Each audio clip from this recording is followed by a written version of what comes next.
Oh my. Whoa. You're squirting in the shop. Whoa.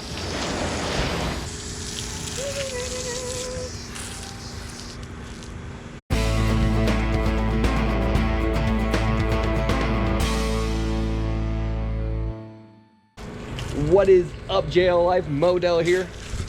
Hey, Misty. So today, we're going to be showing you guys how to Raptor line. Control my hose. Oh my. We're going to be doing some Raptor lining on some parts on the Jeep today. And I'm going to be showing you how to take your stock Rubicon sliders and making them better. If you guys follow the channel at all, you know I got these sliders from Lite-Brite, which is just the stock Rubicon slider. They had the bar welded on, which we're going to do the same thing for Misty's here, hopefully soon. But one thing I don't like about these is the smooth texture of the slider. And the reason is there's been more than enough times where I'm trying to climb into the Jeep, I put my foot up here and I slip. So hopefully to avoid that, we're doing the Raptor liner, which is going to have that textury grip around all of it. So hopefully I don't slip anymore. But what I'm going to be doing is taking my angle grinder with a brush, wire brush, and just making sure I get all the rust off of the bottom and making sure I get all of the loose paint off of there and just kind of scuffing it all up just to give it a good solid surface for the Raptor liner to grab onto. So Raptor liner from U-Pull. Yeah, U-Pull. Got it from Amazon. It was 200 bucks. It came with 2 kits. Comes with the hardener, the Raptor liner material. It's supposed to be really easy and simple to do. So easy, and Misty could do it. Well, she got to run home real quick because she got to put some cover on her new ink. Going to hook up the angle grinder, and I'm just going to go over and get all the rust off and just scuff up all the paint that's on there. And if you have the Rubicon sliders and you don't want to spend more on brand new sliders, adding this tube, just getting some tube bend and welded in, makes a huge difference. This tube has saved my kicker panel at the squeeze. It grabbed it and shifted my Jeep, and if I didn't have it, I would have had a giant hole in the side of my Jeep. So angle grinder, wire brush, could also use sandpaper, either one, but to do majority of the work and getting the deep rust out, going with the heavy duty. So I just want to stress the reason why I'm using an angle grinder to do this is because I've used these sliders quite heavily wherever there are scrapes underneath that are rusting and the gouges are pretty deep. Using the angle grinder to get the rust off. If I didn't have any rust, I would just be using a piece of sandpaper just to scuff it, which would make it a lot easier. But since I already pulled out the angle grinder, we're sticking to it. And I do have a video planned coming up shortly of doing this rocker knocker install on top of your Rubicon slider. It is actually really cheap, and I highly recommend it if you're not looking to spend $500 to $800 on a set of sliders.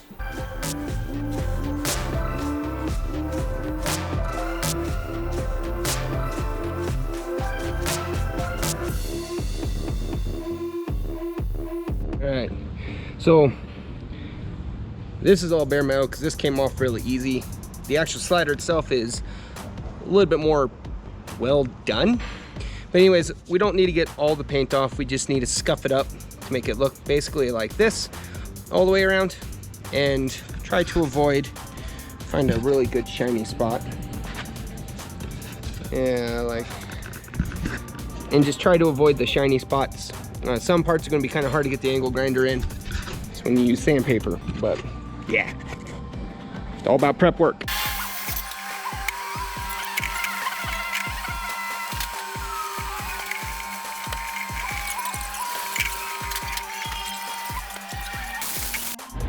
Babe says I look like I've been mining.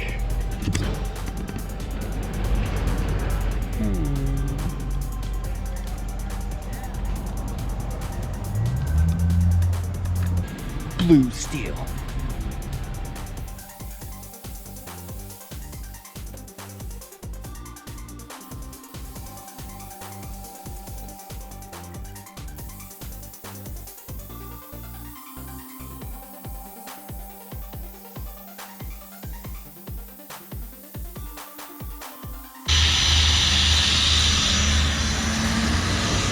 as Misty works on that one. When you're done with the first one, again, just make sure there's no gloss anywhere. A little bit's probably gonna be okay, but what you wanna do is make sure you clean the surface. Get yourself a rag, some alcohol, just give it a wipe down. Get all those extra little flakes off. Raptor lining is also a really awesome alternative to powder coating. All of this material I bought is enough to like line 2 different truck beds. It's all for 200 bucks. For the same price, I could have went and got my tire carrier that I'm about to show you. Here's our CAFAB tire carrier that's going to be going on the back of Bromance. We're going to be Raptor lining this as well. I originally spray painted it black. Don't do that. That was a horrible decision, and it just made me a lot of work to take all the paint back off to Raptor line it. Either powder coat it or Raptor line it. You might be thinking, well, why didn't it come already pre-lined or pre-powder coated? Well, 1, you get to do it what you want, and 2, if you guys have experienced yet, if you buy something that's already powder coated or lines, perfect example was this bumper.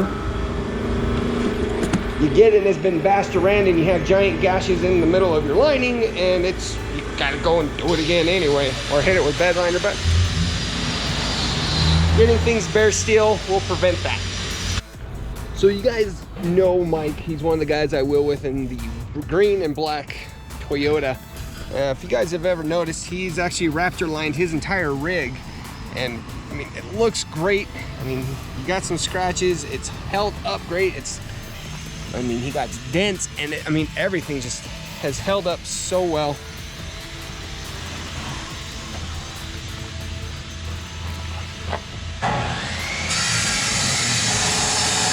More dents that he caught.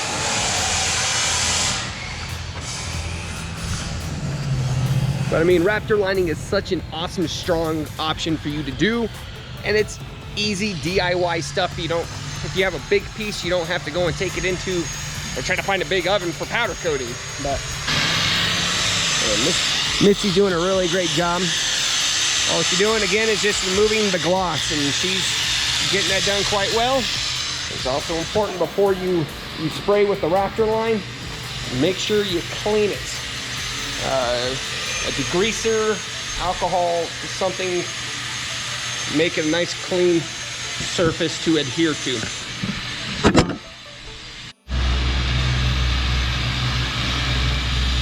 Since we're spraying things that need to be hit from multiple angles, you're going to need to get some baling wire to be able to hang it up so you can get all the way around it, so you're not having to do a side at a time. You want to do it all at once, but what we're going to do is we're going to hang it on hooks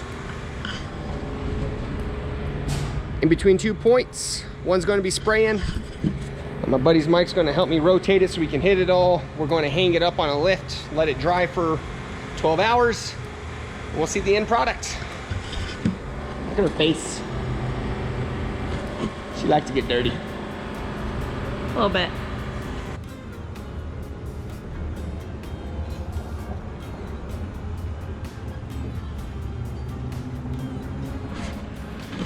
So the important thing Misty's doing over here is she's taping the threads with masking tape. We don't want to get those covered.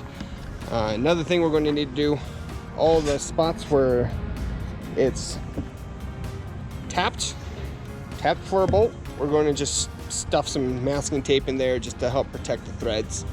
But the point of doing it this way is so you can get all the way around it and hit all the sides.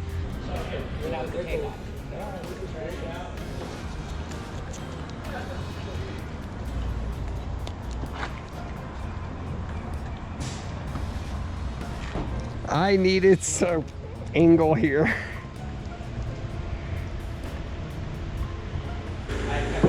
And so we're going to degrease everything before we spray it. And the reason we want to do that is we want to just get our hand oils off of it.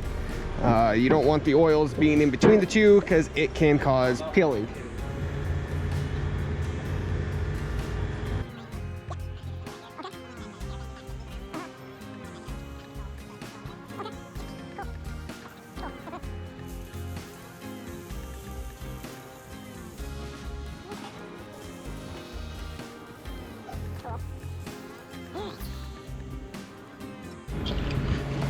Okay, so Misty's assembling the paint gun, the sprayer. I don't want to call it a paint gun because it's for the Raptor liner, not spray paint.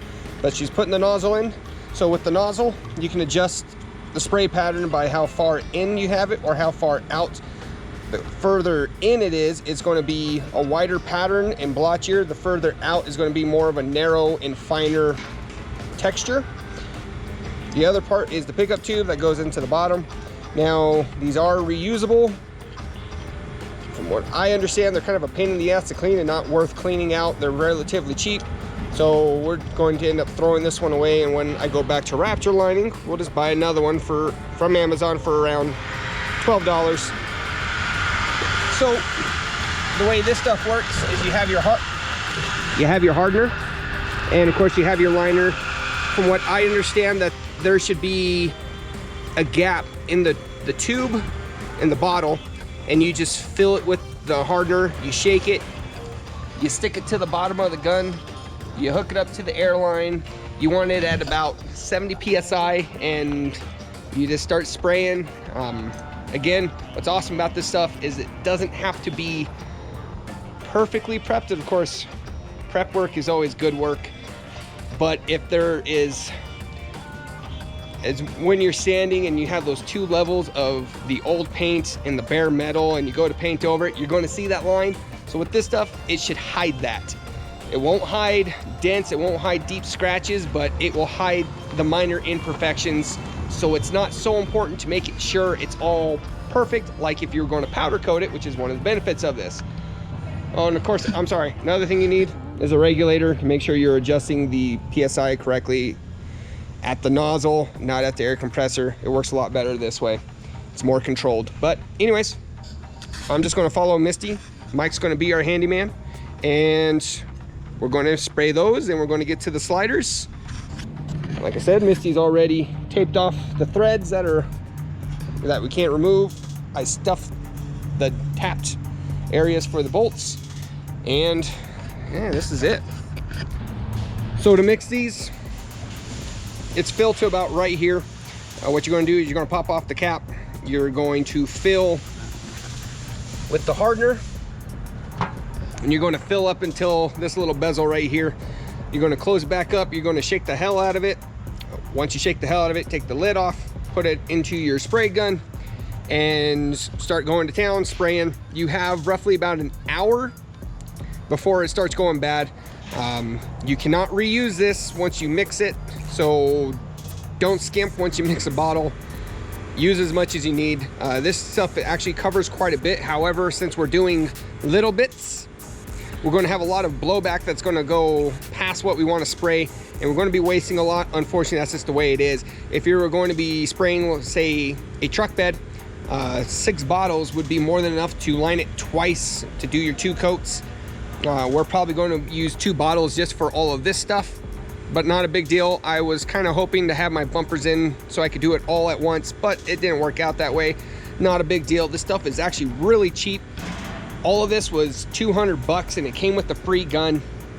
I went and got quoted just to get all of these parts powder coated, and that was going to be $200. And Raptor Lining is awesome, and we're just going with that. But we're going to do this, then we're going to do our sliders. Missy's going to be doing the work. Make sure you're wearing a respirator mask. You're going to get a lot of blowback. You don't want to be breathing this stuff in. And if you get any of this on your hands, you want to make sure you get it off pretty quickly. Otherwise, you're going to be Raptor lined yourself, and it can stay on for a week or 2. Glenn, cloud with a chance of meatball. Spray on shoes. Ah, I like that. All right.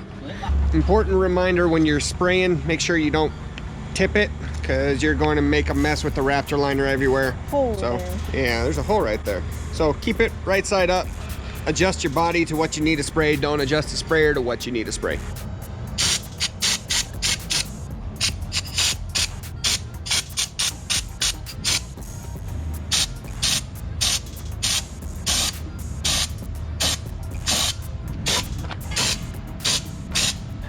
So the rules are pretty easy to follow. They're kind of like spray painting. You want to be around 16 to 10 inches away. You're going to go in patterns to how you feel comfortable, to what is giving you the pattern that you want. After you spray it the first time, you're going to wait about 10 minutes, let it tack up, go back and give it a good second coat, give it a real nice finish, and just make sure you're covering all of the different parts of whatever it is that you're Raptor lining. And again, I love the Raptor lining just because it is so easy to do to make it look professional grade. It's just that the Raptor lining hides all those little imperfections that you can get from spray painting. The only real downside I have found doing this is that it gets messy, but be more prepared than me. So the quicker you get this stuff cleaned off, the easier it is, but some paint thinner and a rag. Don't use paper towels, they'll tear on it.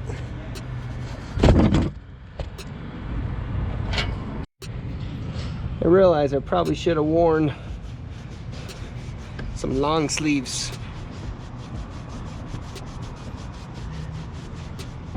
So here it is, the finished product. I have it hanging up to dry. Again, you want to wait about 12 hours for it to completely dry. But damn, does it look good. I really like the way these turned out. I cannot wait to get them onto the Jeep. Because, ooh, I mean, the sliders look brand new again. And I've beaten the hell out of them. As I mentioned, it's not going to hide dents, but imperfections, it does a really good job at just covering. Not seeing any of the deep scratches beforehand. And as I mentioned, once I get my new front and rear bumpers, whenever that's going to be, I'm definitely going to be Raptor lining it to get it to match with all the other trim that was lined. And I totally forgot to mention, when you buy this kit, it comes with 8 bottles. We only used 3 to do all this, and I actually had to throw away about half of the 3rd bottle to do all this. Dang, it looks good, guys. So we need to let it sit for roughly about 12 hours before we can move it around. And you just want to do that more so to be safe rather than messing up all that expensive work you just did. So we're going to leave it here for 12 hours or so, and I'm going to come back, pick everything up, get it buttoned down on the Jeep, show you guys the end product, and wow, it's going to look good. I was going to tell everyone, make sure you wear clothes that you don't mind. I got work pants now. That's part of you now, just like my hands. But it's all over me. Just wear clothes you're ready to destroy. Huge shout out with Mike from Perks Customs helping me get this done.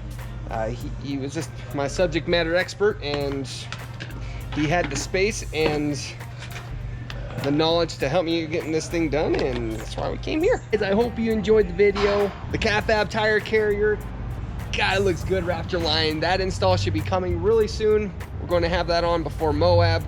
We're taking the rusty tire carrier that's on Bromance that was on there temporarily, and it's going on to Heathen to carry that massive tire that weighs as much as my tire. Damn. I think it's going to look awesome when it's on the Jeep. Much cheaper alternative to powder coating. A lot of advantages over powder coating. I hope you guys enjoyed the video. Be sure to Like, comment, subscribe, and share. But y'all stay tuned. Thanks for watching. We're out. Bye. Keep it easy.